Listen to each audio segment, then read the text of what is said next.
Hey, good evening, everybody. Thank you for coming out.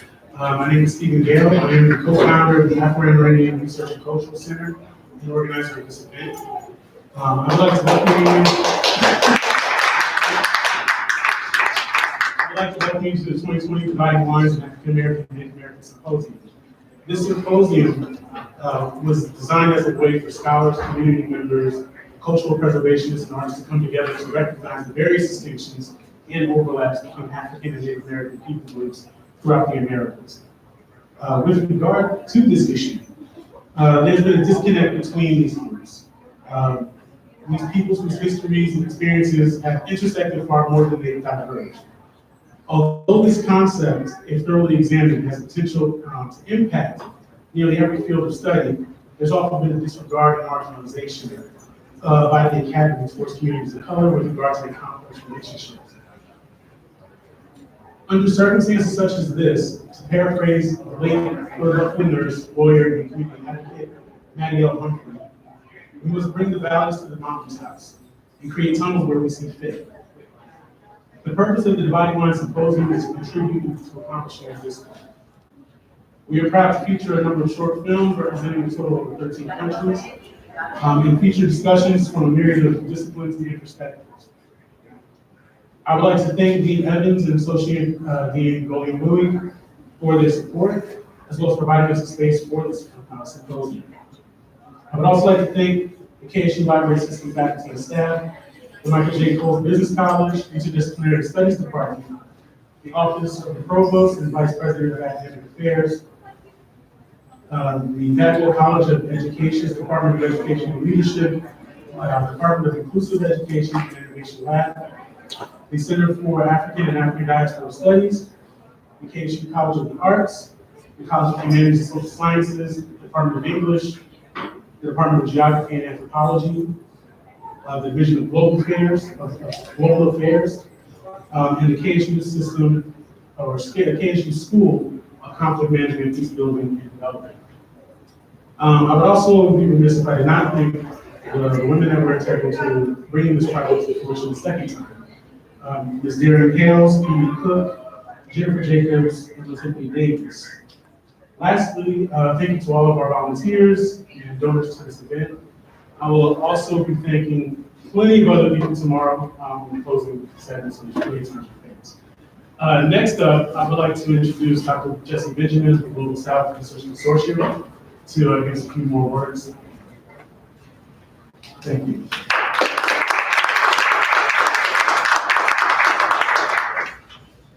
Welcome. It's my pleasure and honor to greet you here. Welcome to Atlanta, to Kennesaw, to this campus, to this library, which is the space in which Stephen has built this important project. I bring greetings on behalf of my department, which is the School of Conflict Management. And we're also peace building and development, which is the part that I'm more focused on.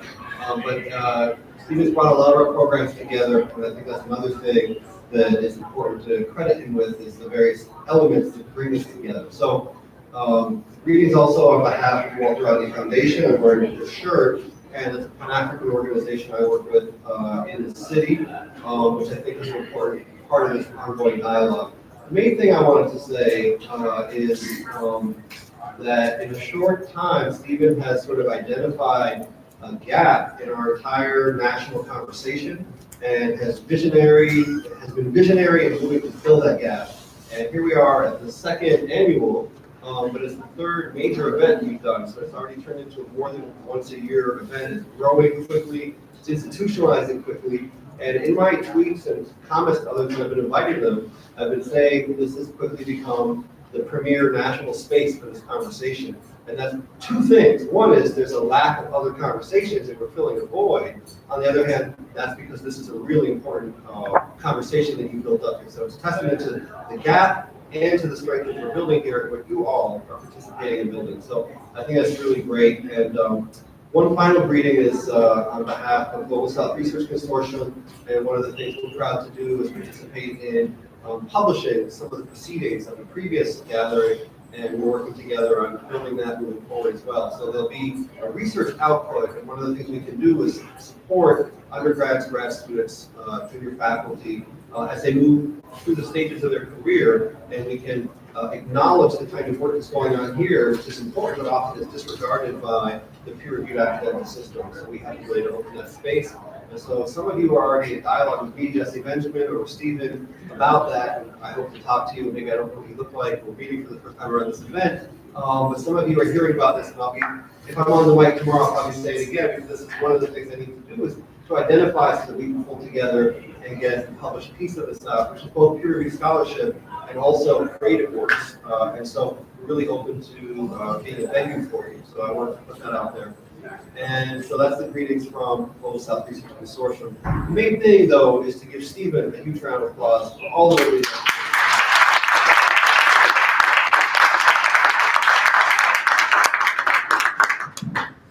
Okay, so next up, we have the Martha Dance Group. They're coming from Atlanta as a drum and dance ensemble showing West African cultural traditions. So without further ado, I will open the floor to them.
African dance, the dance we're about to present to you, and the drums we're about to, again, play. We want to tell you a little bit about that so that you're in sync as we present. You are a part of what we do. The name of this dance is Sunu. Can you say Sunu? Sunu. Sunu is a celebration dance, and it originated from Mali. It's from the Balinge people from Mali. also is done in Senegal and is done in Guinea. Why is that so? Remember, long time ago, before this became countries, it was just an open area, just some high empire. And that included Guinea, Mali, Senegal, all together. That's why when they say you originated from Mali, but we do it in Senegal, after the boundaries were formed, some of these people were here and some of them were here. So they still do the same thing. Okay? So that's why you can find this dance in these three countries, Sunni. And it's a dance that you can use for good, happy celebrations.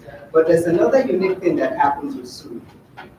This is a dance that when loved ones pass away, there's a ritual that is done at a certain time. I don't know if it's on their birthday or what, depending on the tribe. But from where I come, it's just, they will do maybe every 3 months.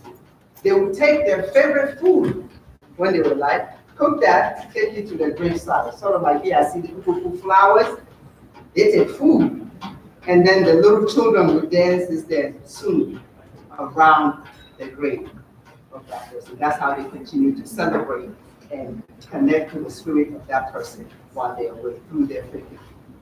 So that's another way you can present this dance. A lot of times we just say it's celebration dance, but it's important to know that there's other kind of celebrations, which is that happy or is that sad? Some people say, oh, that's about dance.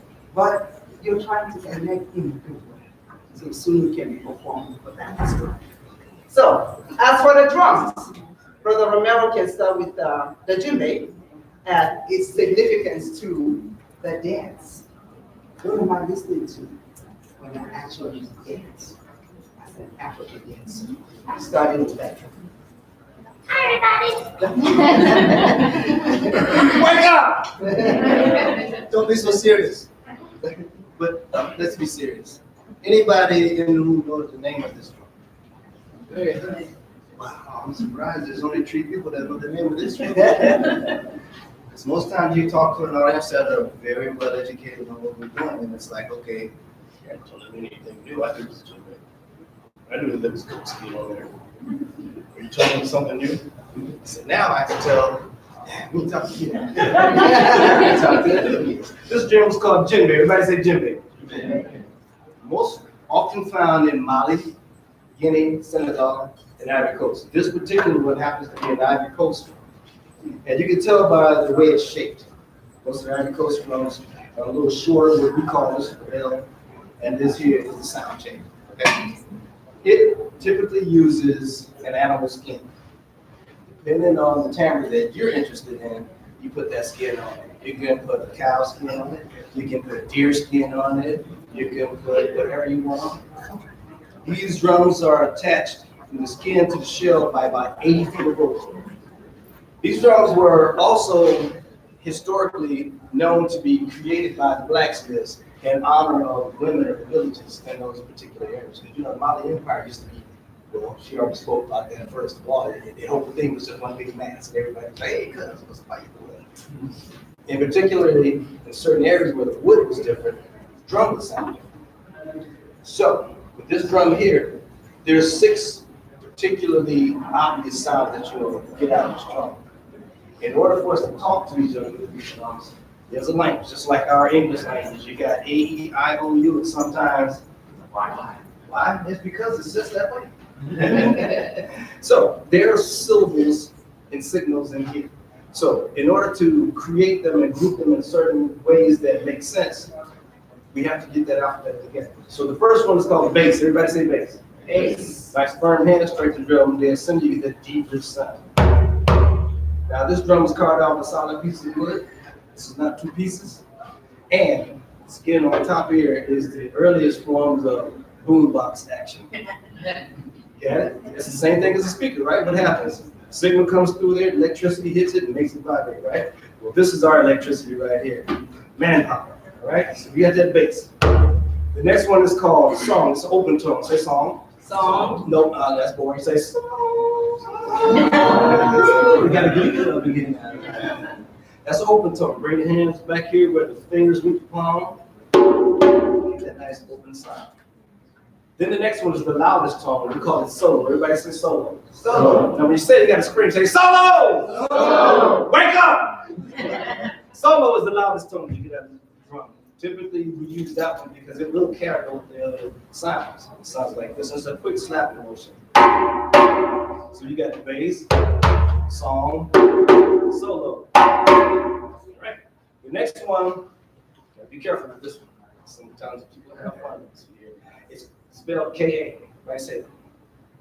Okay. It's called ka. Everybody say ka. Ka. All right, gotcha. Add anything else to that word, say ka. Ka. All right.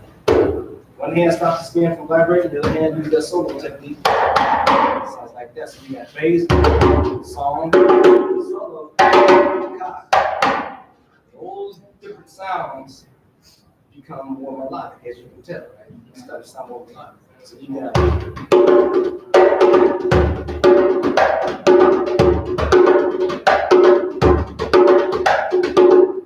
nice and melodic. So we got bass, song, solo, ka. Then there's the metronome. It's called press ka. Everybody say that. Press ka. Everybody know what a metronome does, right? Yeah. Keeps your time. So we use this to apply all the other sounds without losing our place, without losing the pulse. And then we have a variation of that, bring fingers on the edge, and this is simply called variation. Everybody say variation. Variation. You can't stop this when I say variation.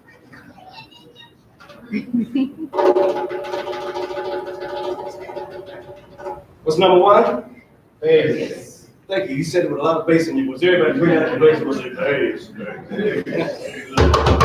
Number two is song. Everybody sing the song. Song. Everybody scream solo. Ka. Press ka. And then variation. A little example of what that would sound like if I were to try to add them all together. So we got. All right. We'll add a little bass.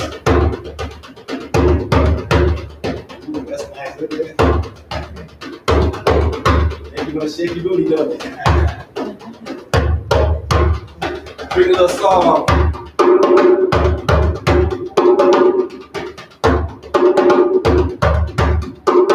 Slap. A little bit of solo.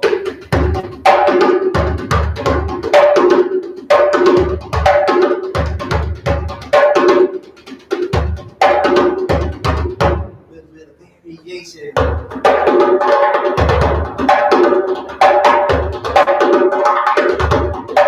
Put it all together.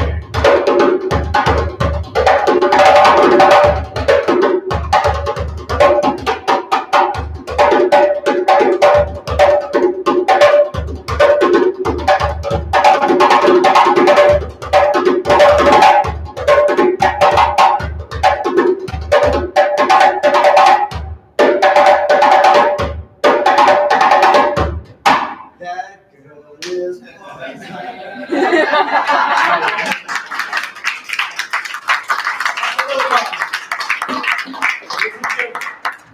Then we have the sauce, the actual floor that we actually call this for the dancers to dance on. These are bass drums. It's a family also. It's also made out of solid pieces of wood, nice trunk or big branch. Skin of choice is cow because it's pretty tough, but you can use mule hide because you don't use sticks all the time. This family is the Dundumba family. All right? So, Dundumba, the papa drum, he's the heaviest voice. That's called Dundum. Everybody say Dundum. Dundum. Then we got the mama drum. Her voice is a little smooth and high. You know, that soothing voice of mine.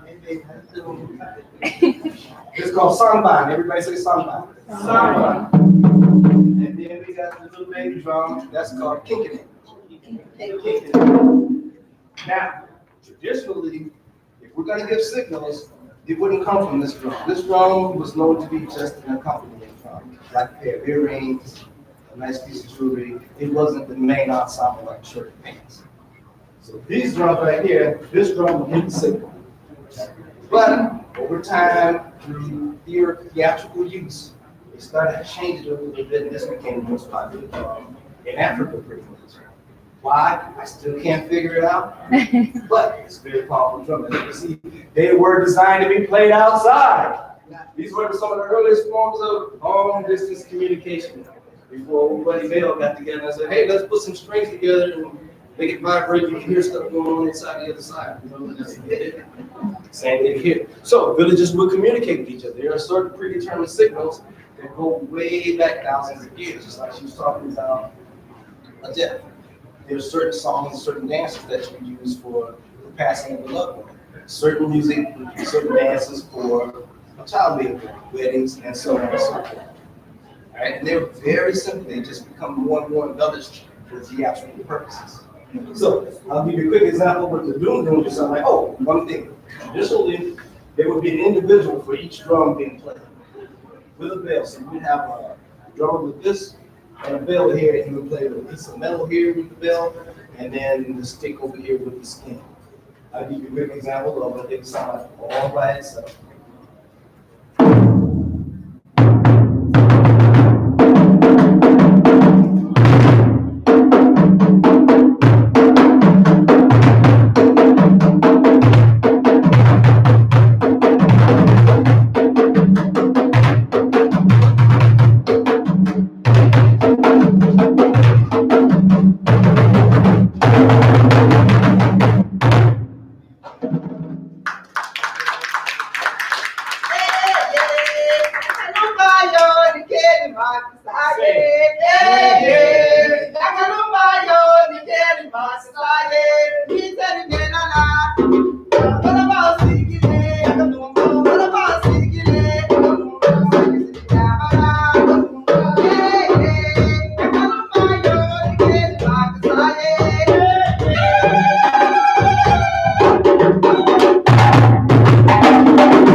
Excellent, excellent.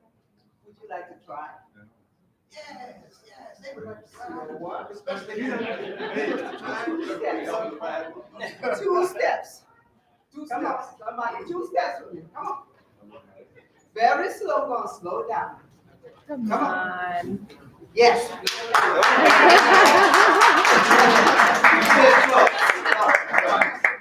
Now, if you go fast, blend them. Don't get excited, guys. Okay, let's just do this for warm One up. more volunteer, please. We're just marching. One more volunteer. Somebody got to come up. One on one. There you go, right on. You want to right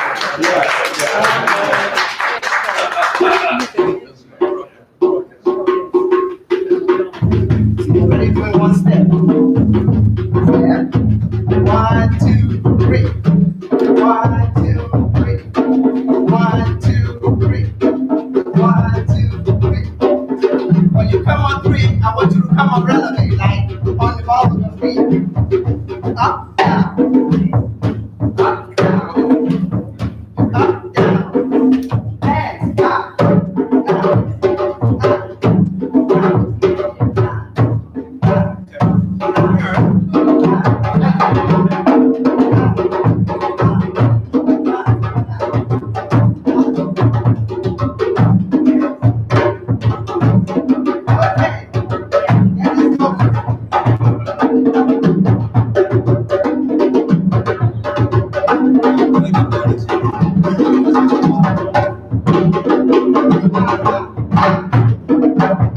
Dr. Johnson.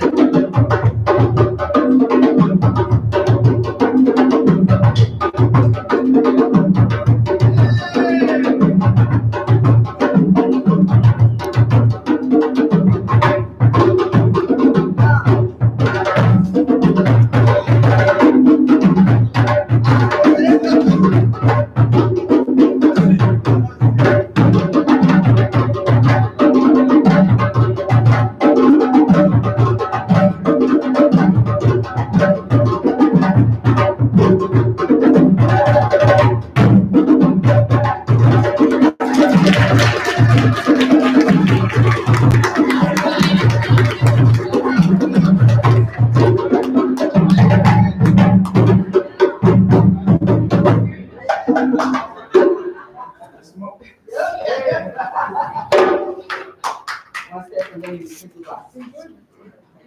Put it up. Ready? Now she's gonna put fire to it. The Charleston I said to you is just like the Charleston. That's how we say the Charleston came from stool. See that? So we're gonna demonstrate that and we're out of here. Here we go. Here we go.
One more time.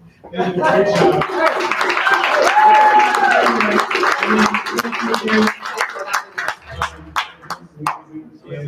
I appreciate you coming through on the clutch. So, thank you so much.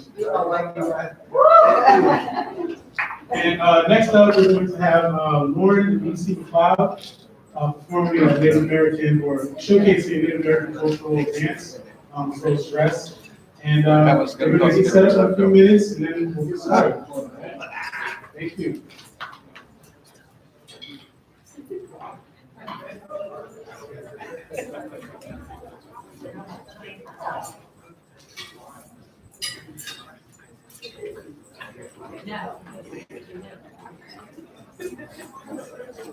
Are you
guys ready to go off? We got a basket full of baby boxes.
Hello.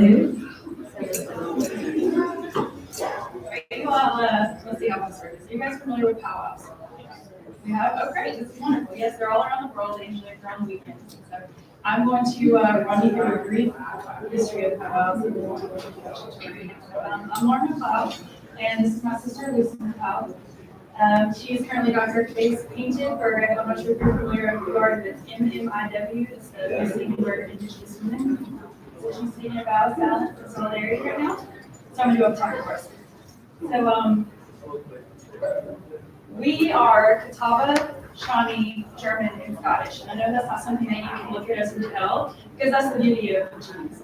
So, but what you can tell sometimes when you look at people in their dress, we call it sarangalias, is small cues about what tribal affiliation they ascribe to. So here we have two different styles of Southern dancers. We're both going to be in the same category. This is a buckskin, brain tan traditional dress, and then you have here commercial tan with trade wool. So what kind of clues can you gather from this dress? Well, here I have a short breastplate. This is your first clue that I'm going to be a Southern dancer. Here you have this long breastplate. She's going to be a Northern dancer. This dress is very, very heavy. It's usually adorned. We'll have shells, elk teeth, sometimes it's fully beaded. Actually, this is her daughter, Togelia, hanging here on the front. Can you guys hear me? Okay, so the panels on her sleeve are intended to imitate beadwork. Littles are all over their neck, or there's this me, so just like kind of gets them through. Powwows. So powwows sort of got their start. So I like to make this joke, like, what is the true, authentic American? And most people have their answers, but the answer is like cultural diversity, and that's what we embody, and that's what modern day powwows embody. So when you go to a festival today, what you're going to see is a cluster of a lot of different indigenous folks and other folk that are all there to celebrate. So in the 1800s, during relocation, a lot of Native people were stripped of their abilities to do powwows, which they call it something different than. And so we have this like modern introduction. So all these Native people were relocated up north, and so powwows got their start in the Plains area. So this dress is a Plains style dress. Northern. My style is a Plains style Southern. But here's where it gets a little interesting. This dress is Comanche style. This dress is Lakota style. But I've already told you that we're Catawba and Shawnee. And so this is indicative of the type of mixing that you see in modern day powwows. Because there are usually 8 categories that you sort of fall in, and then you modify your regalia based on the style of dance that you were either introduced to or that you would like to dance. So when you see us dance today, even though we are often in the same category, it's very, very different.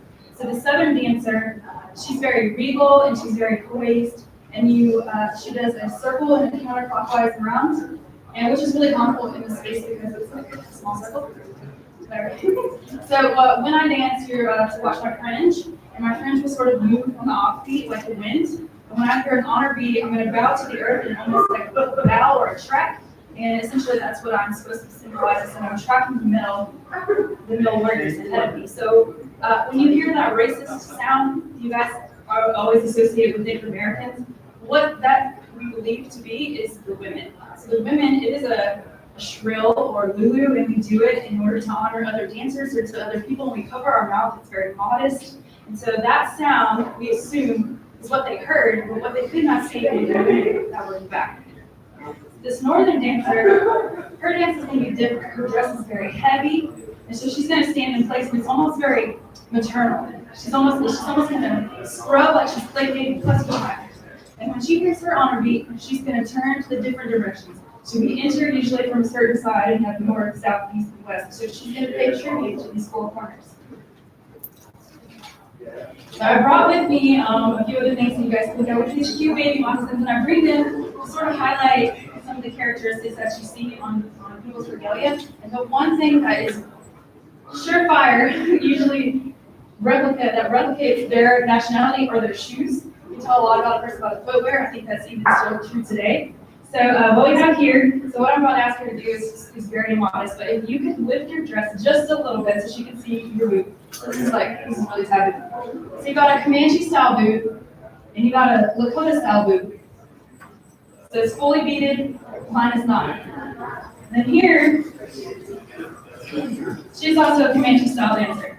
So the individual who taught my family how to brain tan, which is what this dress is made out of, was Comanche. So in their honor, I wear a Comanche dress. My sister married into a Lakota family, so with permission, she wears the Lakota style dress. Now we have a style of dress. It's a woodland style dress, and it's actually going to be here. So now I'm going to sort of briefly cover textiles. So if we were in the 1800s and we all happened to be in the same place at the same time, which we probably would, you'd also be able to tell a lot about our social class. So I would actually be the lowest social class because I have brain tan.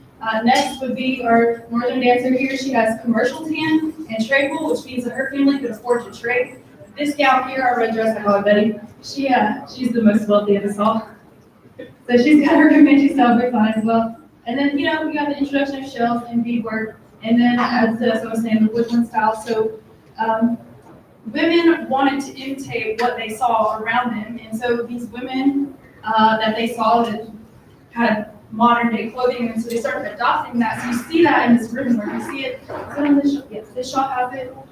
So this is tradeable. It's called strap cloth, but it's imitation. So here, this like jagged edge here is meant to look like something that they would see authentically back in the day in the 1800s. The end of it is from England, so the end of it would have been left white to keep it from staining. The moccasins that match this are here. You got your pinch toe. This is another northern. This is Lakota. This is her daughter's moccasin. We brought her home wearing these. These are also northern prairie style. These are more often Cree. You can tell a lot by patterns, geometric lines, Lakota. Flowers are going to be like Shawnee, Ojibwe as well. Yep. And then we got this here. This is a little bit of quill work. And this is something that was later abandoned for beadwork, and beadwork was abandoned for ribbon work. Ribbon work was introduced by the French. And so this is an example of that. Our mother does a replica era specific regalias, and so this is gonna run down the side of that eventually. I usually get winded after I dance, so they all know. So do you have any questions for me now?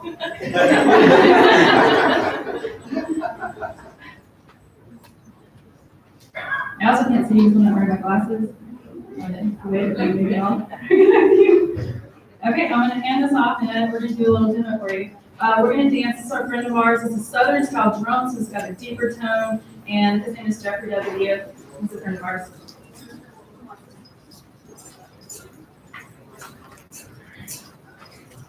Are we ready to dance? Okay, I'll dance.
So I guess we're gonna sneak away and let Allison talk to you. Just real brief aside. As the textiles became more interesting, we started adopting more colors. So what you see in her style dance was more creativity that was born out of the inclusivity and the diversity of colors. Yeah. Thank you.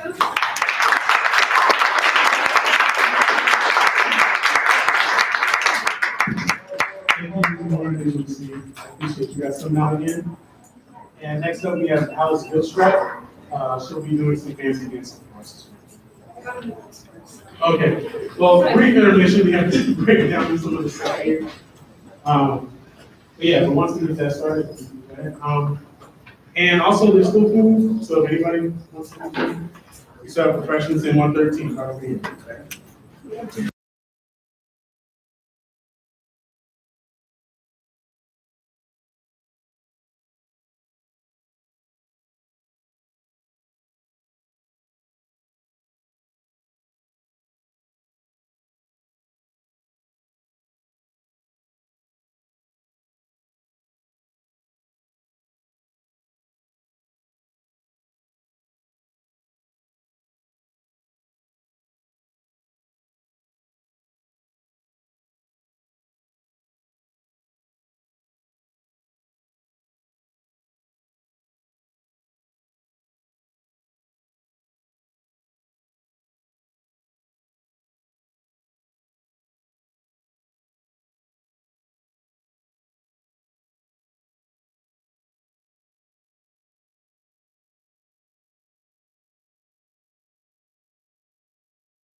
American guy. I've been blessed to have wonderful grandparents who have loved me and treated me very well and treated me with respect that I believe that I deserve, and who raised me to be a lovely, kind, caring, wonderful person. And in his case, he was the kind of guy who trapped cats in the backyard and who spoke a language that I really couldn't understand for most of my life and honestly believed it was Spanish till I was about 8 years old. Anyway, as I mentioned a little bit earlier, especially along the line of Alia, for me, so I'm a Southern dancer. I was raised in a Cherokee household by, like I said, my grandfather was a fluent Cherokee speaker, reader, and writer. It's pretty rare, especially down here. You normally have people on reservation schools who are raised, learning how to speak, read, or write their preferred language. Cherokee Nation did a great job of that. We've had a written language, and our syllabary in this case is 84 to 86 different symbols. Since Sequoia first made it, wonderful genius, fantastic guy. And my grandfather in this case, tried to give me as traditional an upbringing as he could, considering he was male. So for me, I'm female, it hasn't been obvious at this point. And he wanted to immerse me, in a culture that not a lot of people, I think, really understand unless they've also been a part of that culture. And I think all of us individually, even as Americans as a whole, if you don't feel a pull towards, I don't know, maybe English ancestry or this or that or whatever, you're still Americans. Americans still have a culture regardless. And so here it was a little bit of a struggle for me growing up, mostly because I look like this. And like being a little kid, and I know that Lucy and Laura may have experienced something similar in their cases, where you grow up and you don't look the way that people expect you to look. Where for me, you get teased or you get poked fun at because you don't have the long, beautiful dark hair or the super dark skin. Or I remember being on the res with my grandfather in North Carolina in this case. It wasn't our res, but I was just there with him for a week. We were there for ceremony that weekend. And I went into a shop. And I was maybe 12 years old. I was a weird kid. And I went to the shop with him, and I'm walking around, and I got a nice little beaded brooch I couldn't beat yet at the time. And I started walking around with him. He was a taller, dark-skinned, dark-haired man. And we're walking around, and I heard the two girls behind the counter, speaking Talabi meaning Cherokee in this case. And I heard them say, in Cherokee, which was so cool that I could understand, in Cherokee, go, "What's that little white girl doing with that man?" And I said, "Oh, okay, all right." I go up there to the counter, I paid for my stuff, and it came out to like $15. It was super overpriced. And I remember telling them, at the end, "What's that smell like? Good morning."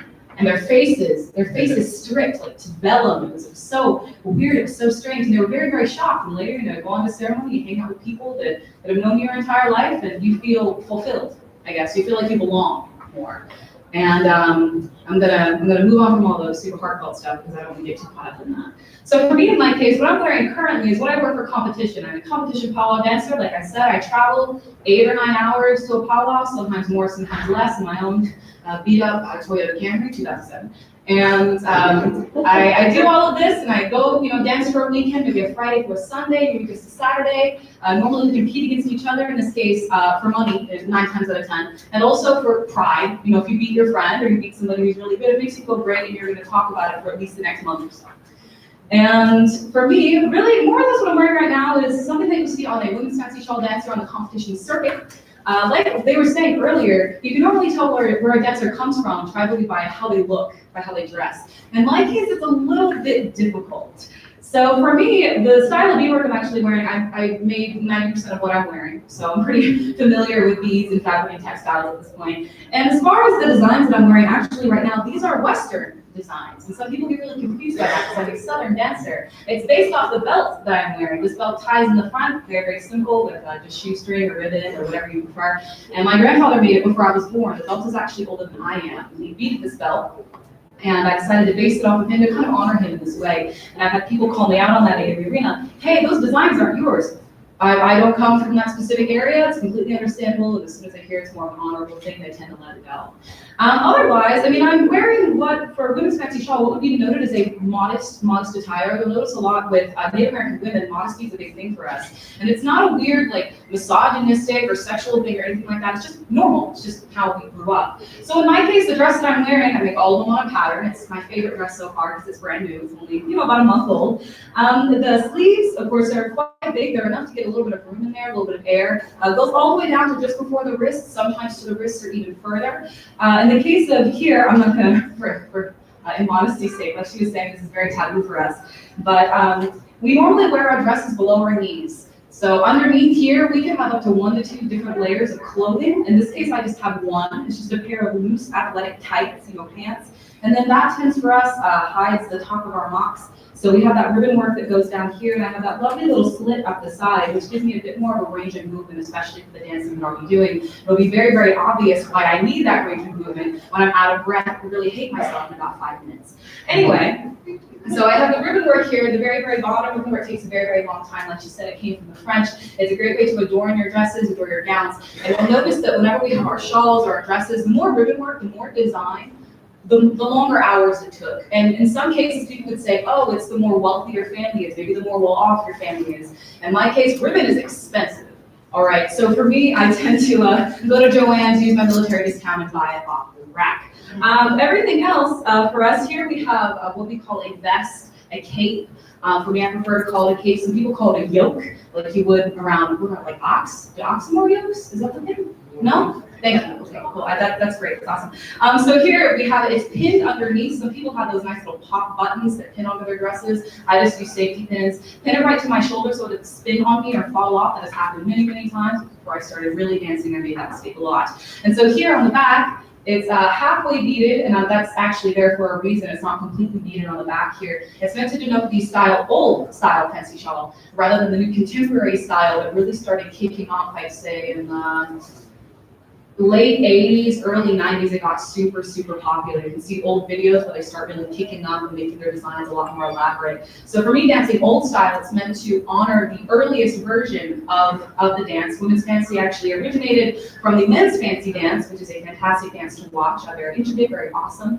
And so the women decided, okay, we're kind of sick of sitting in a very prim mold of looking graceful and looking super hot all the time. And so we decided to step out of that and decided to start picking up our feet, started using different designs, and started, dare I say, jumping and spinning around. And so women's old style fancy shawl, if you put me next to a contemporary dancer, it'll be very, very obvious that I'm not as bright and colorful as she is. I have, my beadwork is pretty traditional, pretty understated. My cape is not fully beaded. It's meant to show, hey, it's a much, much older part, especially here, this edging on the sides. Besides, my mocks are, an extremely plain style, originally a crow style, which is not mine. Cherokee tend to wear more like pucker toe moccasins. Very, very pretty. I'm not that skilled yet to make those. And you'll notice that my shawl, whenever I wear it, it's extremely plain. The only weird thing about it, I would say, if you look from an outsider's perspective and they go, oh, she's dancing old style, is because my fringe is ombre, it's dip dye, which took forever. It took me like a week to finally get it right. But besides that, and those few little appliques on it, it's just a very, very simple fabric. A lot of old style dancers are meant to look graceful, are meant to look simple, and meant to be beautiful, more or less, like a living work of art, dare I say. And so other than that, besides this, I wear a headband. I honestly only wear the headband to split my huge forehead in two. That's actually why I started wearing it. It's what I needed in the first place. And so here, of course, up in the very, very top of my head, it makes me about a foot taller, is my center. It's a golden eagle feather center. It's my favorite part besides these. These are they're otters. They were a full adult male otter that has been split down the middle. You'll see that this is a foot. And this here was a split tail for any anti-fur or beating people out there. I'm very sorry. So these are actually my favorite parts. And if you notice, if I bend over, I trip over them a lot because they reach just me standing up at my normal height, almost to my ankles. I can tie them further up if I want, but I like them to look pretty. Other than that, this is really all I do. Any questions so far? Anyone? You guys good? I feel like I've done this a lot lately. There's really honestly no weird questions that we've ever had. I don't think there's such a thing as a student question, but we've heard a lot of student questions in terms of what we do. For example, not only do Americans live in teepees, not all of us wear the big long feathered headdresses. Each individual tribe has their own traditions, has their own cultures, has their own fun stuff, especially with things like language. The Cherokee language is really weird sounding. I can easily go up and introduce myself and say, hi, how are you? My name is Alice, what's up? And besides that, I feel like I'm not going to long tanning or anything, but I will say this, just to kind of maybe round things up a little bit before I dance and I do my thing and then we all go on our merry way. I think that a lot of people need to realize, number one, that Native Americans aren't dead. Native Americans are very, very, very much still alive. Number two, not all of us look the same, not all of us act the same, not all of us talk the same. Number three, we're not all drug addicts or alcoholics. Not all of us live on the res. As a matter of fact, only about 20 to 25% of Native Americans live on reservations. Other people live off res, you know, they go into the cities, they get jobs, they have families, and we live our lives the same way as every other person. The only difference is maybe one weekend a month, I put on my red, or my traditional red, or I drink my medicine, or I go to song. And I become a part of a culture that has been live and active for millennia, and it makes me very, very happy. And besides looking a little bit different, I mean, more or less, I'm just the same as all of you. Like seriously, straight up. Also, just quick tip, if you guys ever go to a powwow, please don't touch the dancers. Please don't touch our hair. People touch our hair a lot. Please just be respectful, be nice, and of course, if you guys have any questions for us, for Lauren, for Lucy, for our wonderful other beautiful dancers here, did an amazing job earlier. I sat over here going, I'm not gonna curse, I caught myself real quick, but geez, how quick and wonderful, amazing that footwork was, and I can only hope that my footwork and what I do will also aim to please and make it awe you all and make you go, oh, hey, you know, we really work out. Like, it's a lot harder than you think to do what we do. So I greatly appreciate you guys' time. If you have any questions, please just ask me, and I'm gonna do my thing now, I think.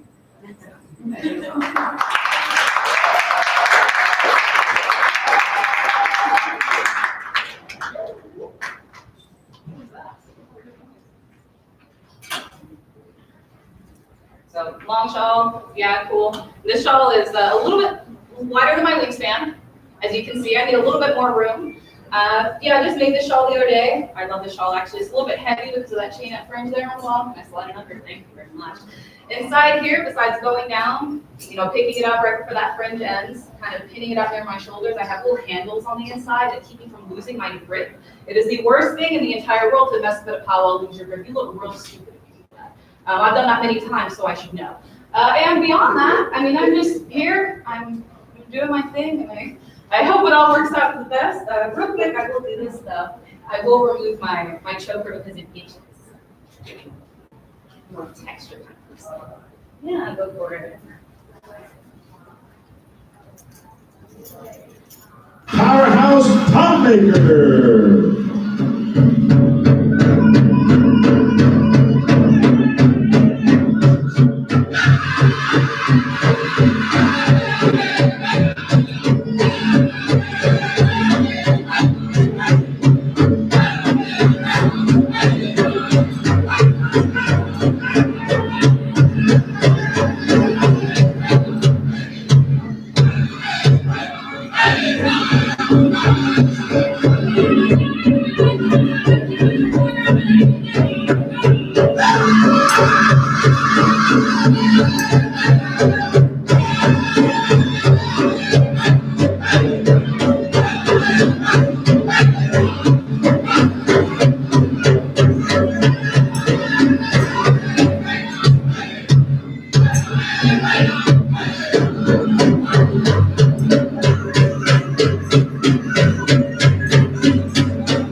She's probably out of breath right now. I'm good.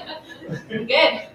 I just like to say thank you again for coming. Welcome. As usual, this is the second time she's come for this event. Third time that we've actually collaborated on an event like this. So it's great to see you again. Thanks. She's also heading off the basic after. Yeah, I leave the army in 2 days. So best wishes on that as well. I swear to God, I'm in shape. I'm golden. And so I'd just like to say thank you again. Round of applause.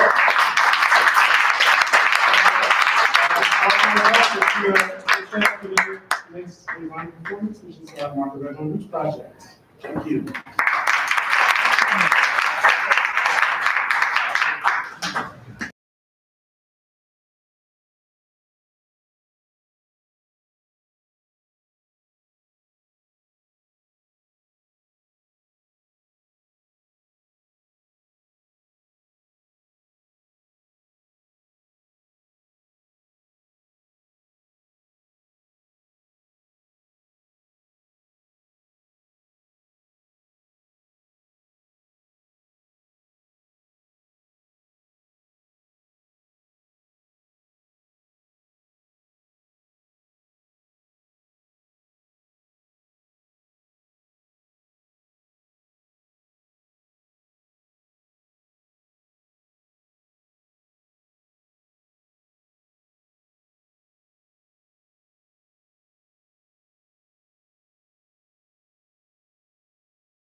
Get back home. 1, 2, 1, 2. Alito, should we check him out? He needs what's up. My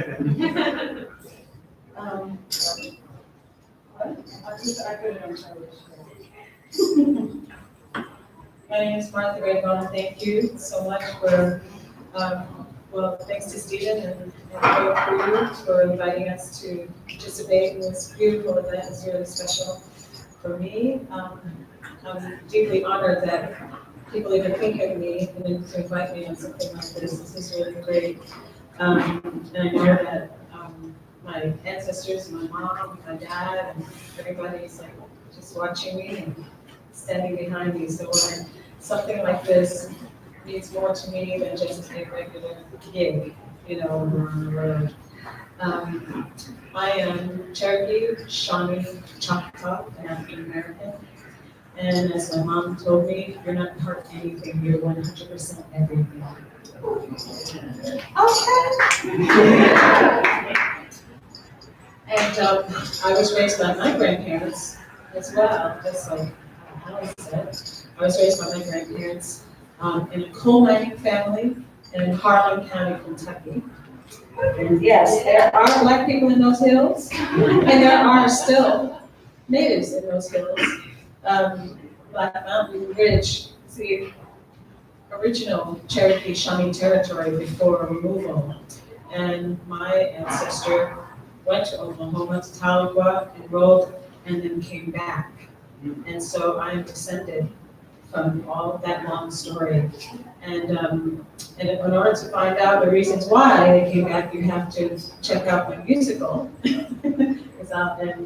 Because I wrote a story about that, following the generations of 4 Cherokee women in a matriarchal family living in Lindar Hills of Kentucky. So, and just like the women who were on the stage before, I've always had difficulties racially with acceptance in both communities and falling between the cracks, being forced to make a choice, and also in the era that I grew up in was the 70s, 70s and 80s, and this post-civil rights, and it was all about Black is beautiful. And of course, I was never Black enough for Black people, and I was never Native enough for my Native family. So you fall between the cracks. And one of the things that brought my mom to New York City was that she knew when she had a child, she was going to have a child whose father was Black, and that I needed to understand everything and embrace everything that I am. And so that's what I do.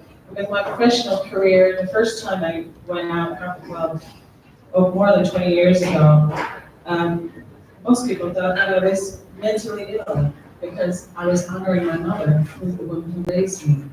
So one of the very profound moments in my life was returning from Kentucky to New York City in middle school. I came to Brooklyn in the 6th grade and playing records, and I came back to a single family household because my parents had split up.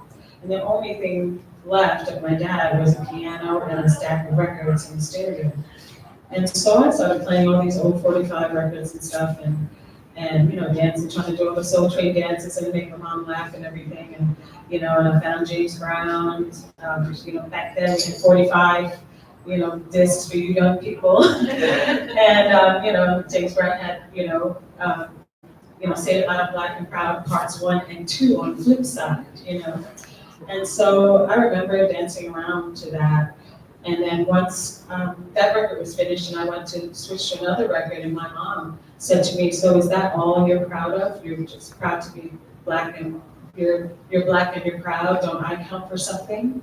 And I thought, oh God, there's a big wrong, And she told me, "Do not erase us. Do not participate in the genocide of your own people." And that has always stayed with me.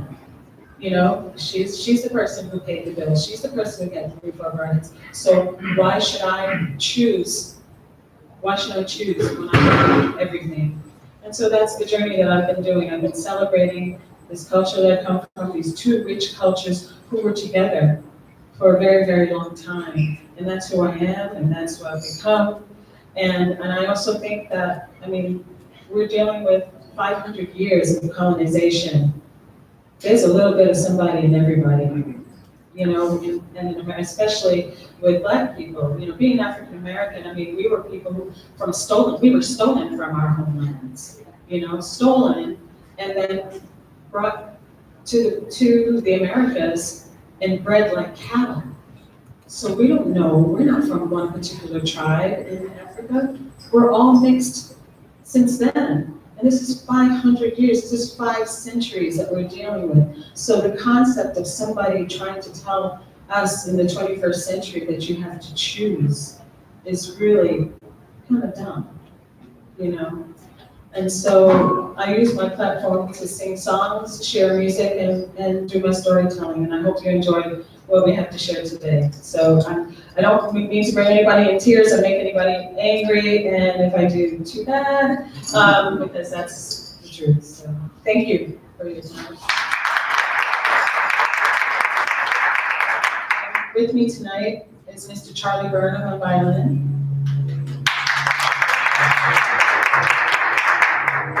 And on keys is not only my partner in music, my collaborating partner, but my husband of 27 years, Aaron Whitby.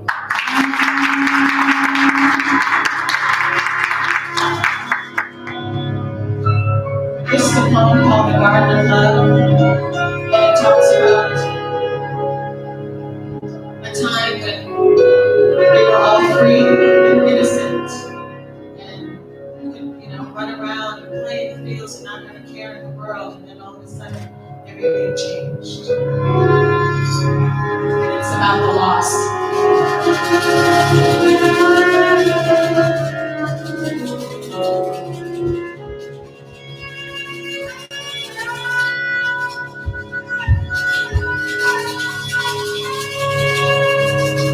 It's about the holler.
And keep strong where I should be. And race in black and the walking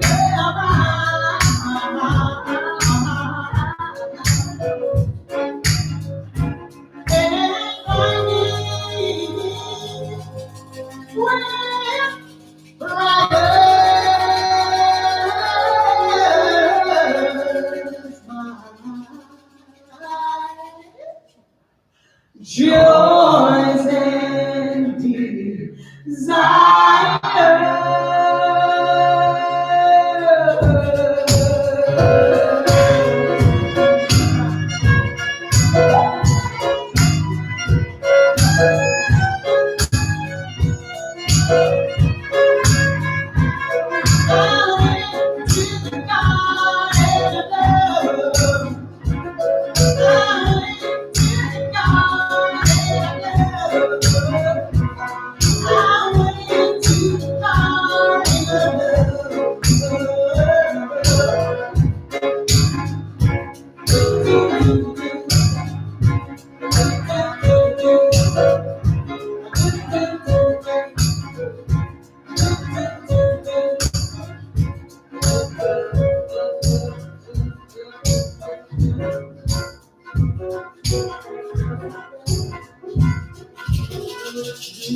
What's next?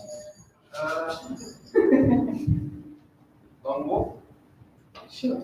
Is that cake? Is that cake? It's a little loud, right? Yeah. We're gonna do it again. Pull that one in. It's my heart beating.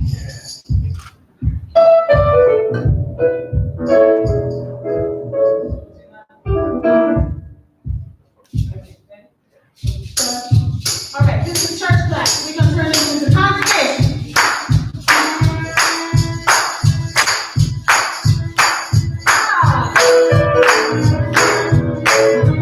Singing part. Can you sing this? Long walk to DC. It's a long walk to DC. It's a long walk to DC. It's a long walk to DC. Come on. You just go right on, right? All right? It's a long walk, to make change. It's a long walk to DC, but I got my walking shoes on. Can't take a plane, that's the train, I'm gonna be that long. Better not be with me, that you love us still. People I'm gonna be on there, so I know ever still. It's a long walk to DC. I said it's a long walk to DC. Sing my name, it's a long walk to DC. I said it's a long walk to DC, but I know I'll make it someday.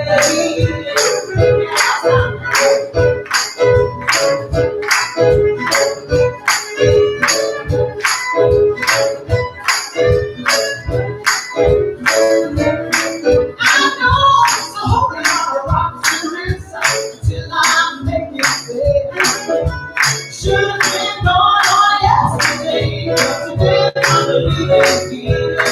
I got a night to buy some coffee, another night to buy me cake. I got to see the president, walking out. All these times, I want to DC. What? It's a long walk to DC.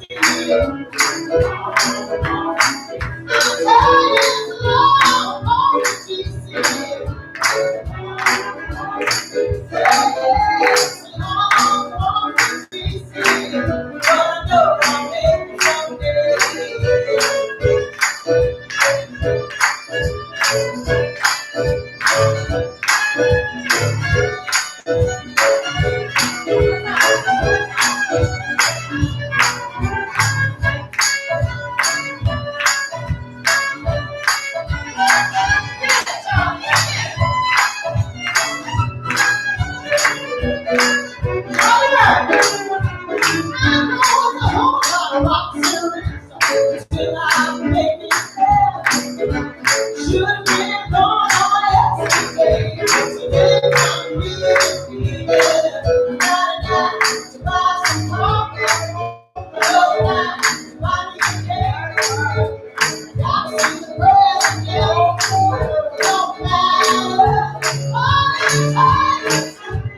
Of course, there's a singing part. The music that we do is congregational.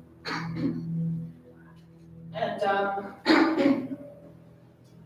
back home in Harlan County, all the songs that we sang in church were call and response. And that call and response is not only in the southeastern tribal singing, in Choctaw, particularly in Choctaw style singing, but it's also a call to Africa. And they taught the Africans who came to the Gulf Coast in the southeast, who blended with our tribes down here. They're the ones who taught us that. In our songs and dances, we had the way that we sing, but when you add the African factor into it, we always had where the males would do it one part and the females would do another part, different part. But then when you have this call and response thing, the beauty for me in it is that it's a way for tribes who don't speak each other's languages. I mean, we have 574 tribes, federally recognized tribes, and a whole host of state-recognized tribes. All different languages, all different cultures, all even different dialects within each tribe. And so the vocable style and the call and response style is a way for all the groups to get together to sing in the name of nature or prayer or ceremony without having to learn each other's languages. So when you hear, that's a way for everyone to sing together no matter where we're from. And when we're invited to join the groups, that's the language that we're singing. It's a vocable, which is a bit, I guess, like jazz scanning. So they're just, they're sounds that make these words. So it's not any particular language that we're speaking. So all that to say, what I enjoy about teaching and then call and response style, and I might, if you're game, I might teach you a couple of traditional Southeastern songs where you can do call and response as well. This particular song is, they say songs come to you and through your hands and dreams and in prayers, and some are gifts. And this song is a gift that we're gonna sing. It is written by someone else. It's a song that I wish I had written, but I feel as if I've written it every time I sing it. And it's a song written by what they call a protest songwriter, Peter Lafarge. I say he just wrote the truth about what he saw in the world, in his world that surrounded him, and what he thought, the governments during his time were doing to Native people. And I was invited to sing as background vocalist on a recording of a tribute to Peter Lafarge's life.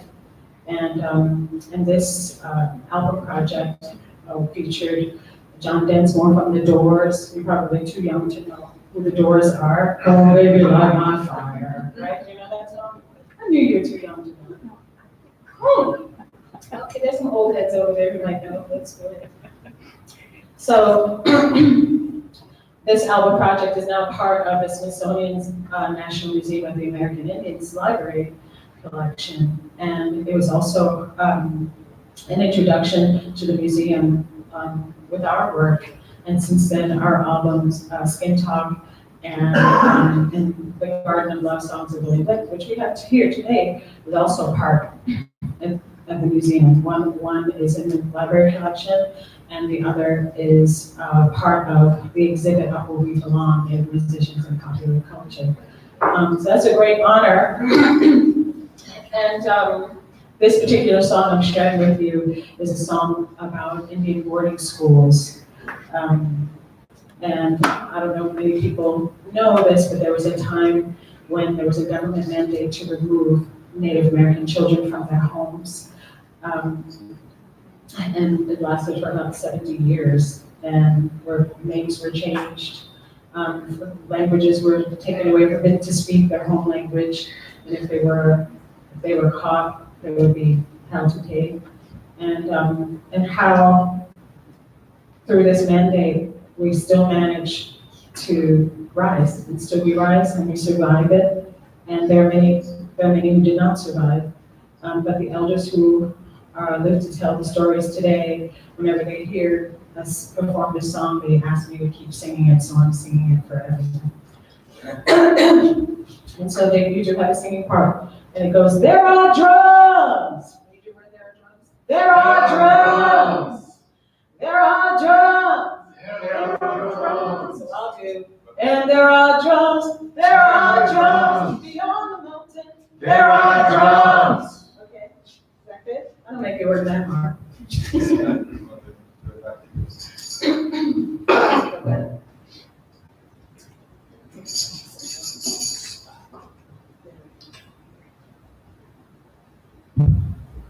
Are you doing okay? This is a funky beat.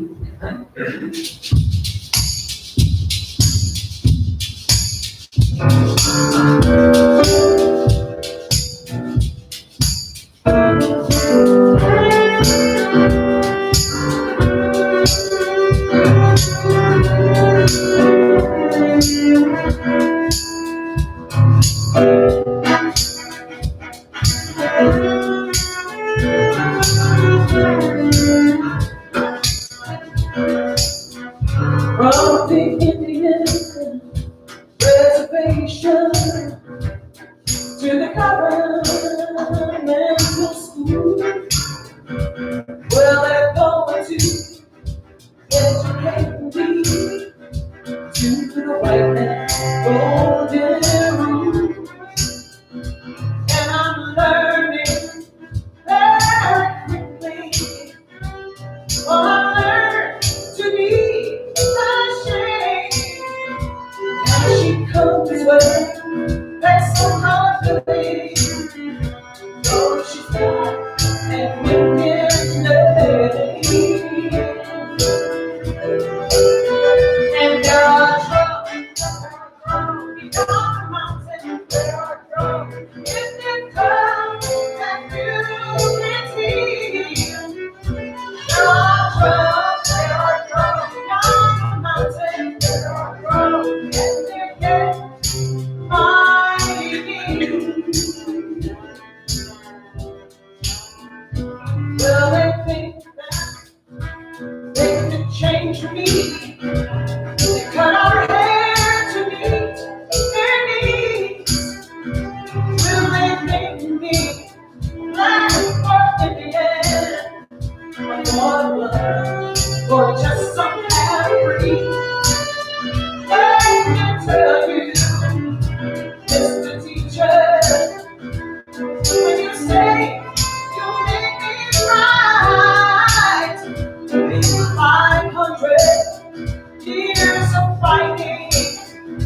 not one can ever turn wide. And there are from beyond the mountain, there are from Indian tribes that you can see. There are from beyond the mountain, there are from Indian mighty me. Where you thought that we knew nothing. When they brought us here to school, just another African, just America's first school. Well, I'll tell you stories about hurt, desire, and hope. And the shadow walks out the bed, crying, oh, there are mountains, in the clouds that you can see. There are mountains, mighty me.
Well, there's no pine and sequoia, there's a lake and Singapore, there's madness, Colorado's, with its streets so red and full, crazy horse legend, those who fit our pastor's soul, they are dead yet, they are living with the great Geronimo.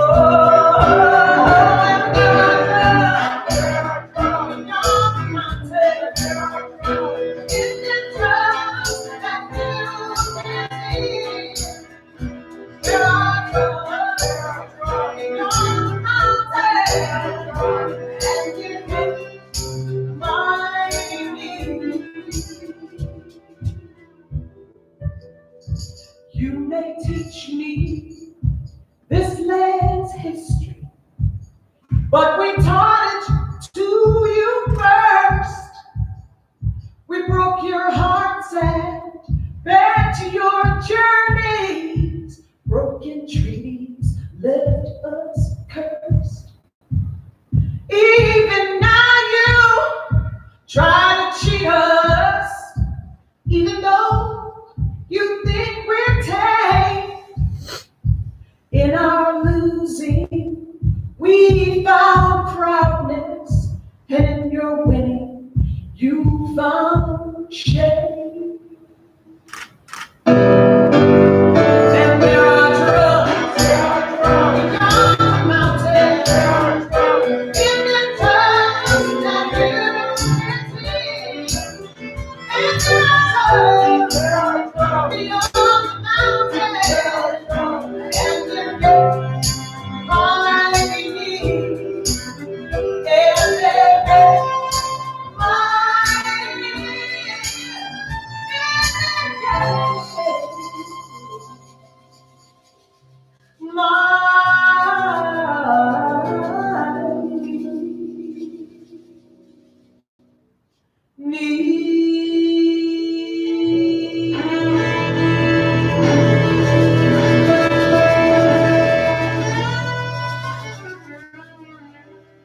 cabernet fashion. I'm so glad we had this time together. I want to thank you all for your time and for allowing us to share music with you. Have you had your time? Yeah.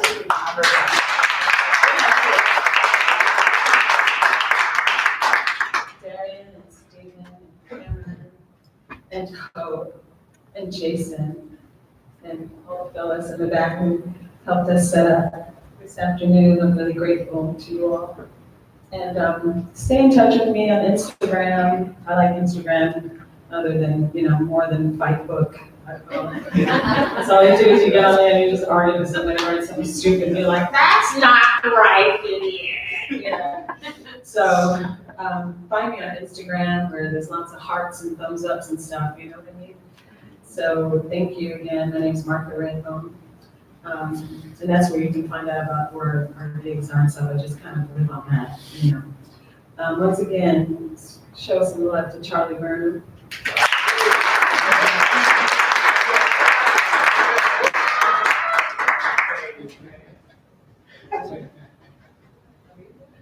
And Aaron Whitney on key.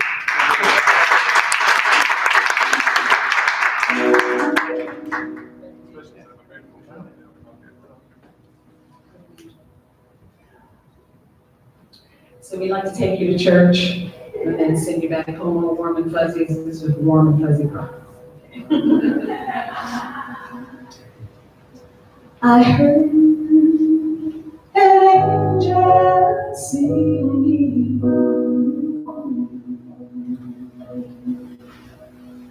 when the day was spring. Mercy, peace is the word to release. And those you saw today over the new mountain till the sun went down and he goes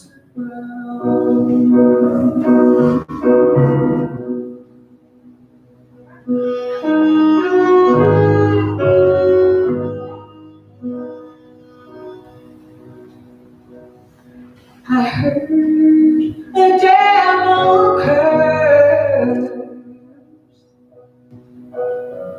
over the heat and the furs, and mercy could be no more. There was nobody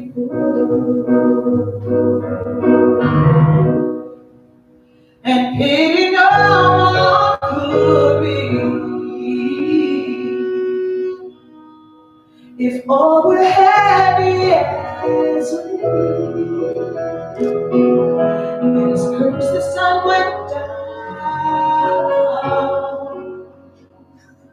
and the heavens gave a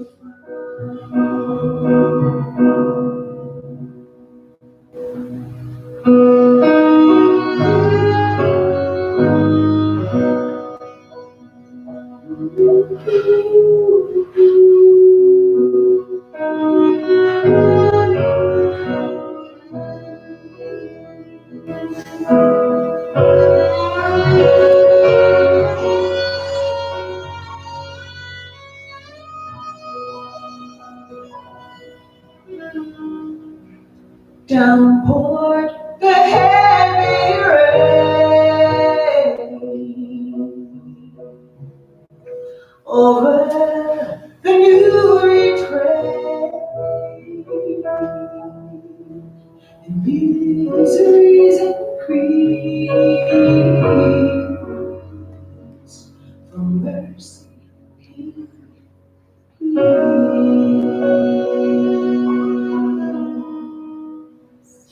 I heard angels singing.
That no one knows it.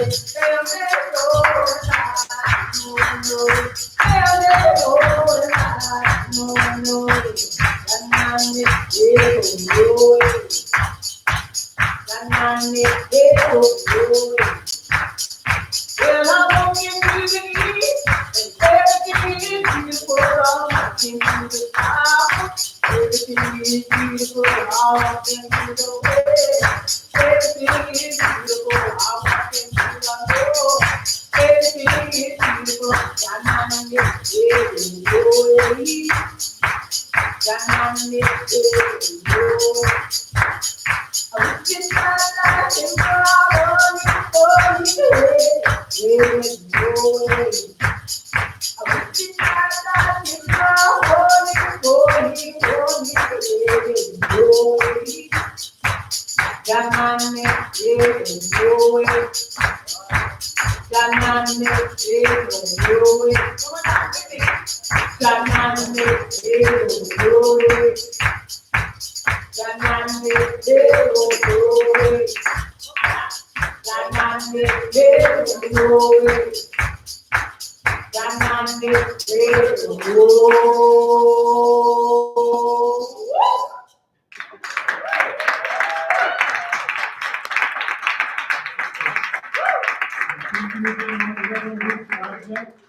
Thank you all again for coming.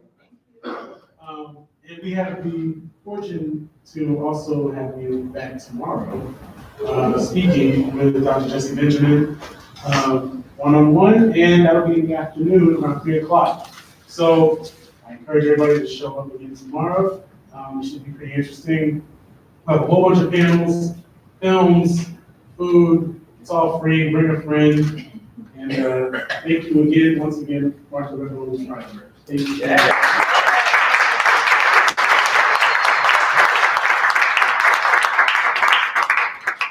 So that is it for now, folks. I'll see you tomorrow at 9 o'clock. And we'll go to 4:30.